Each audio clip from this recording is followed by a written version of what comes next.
नमस्कार, मेरा नाम आर्यन मंगोत्रा है। मैं दिल्ली च रौह्ना।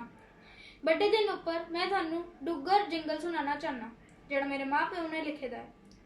जिंगल बेल सारे बच्चे गा दे, चिट्टी दाड़ी आले बाबे गी बलगा दे। खौरे कुसले आना, खौरे केले आना, लाल कपड़े आले बाबे गी बलगा दे। हे जिंगल बेल सारे बच्चे गा दे, चिट्टी दाड़ी आले बाबे गी बलगा दे। खौरे कुसले आना, खौरे केले आना, लाल कपड़े आले बाबे गी बलगा दे।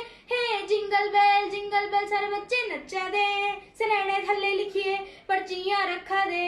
बड्डी पुछकड़े लई होना संटा बाबे ने, बांडनियां खुशियां साढ़े संटा बाबे ने। हे जिंगल बेल सारे बच्चे नच्चा दे, सरैने थल्ले लिखिए पर्चियां रखा दे। बड्डी पुछकड़ी लई होना संटा बाबे ने, बांडनियां खुशियां साढ़े संटा बाबे ने। हे जिंगल बेल करता संटा आई गया, हर बच्चे दे सरैने थल्ले खड़ौने टकाई गया। देई गया चॉकलेट, देई गया मठाइयां, लई गया दुख दर्द सारे देई गया खुशियां। हे जिंगल बेल करता संटा आई गया, हर बच्चे दे सरैने थल्ले खड़ौने टकाई गया।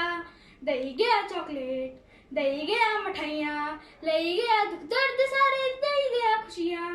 जिंगल बेल करता संटा आई गया, जिंगल बेल करता संटा आई गया, जिंगल बेल करता संटा आई गया।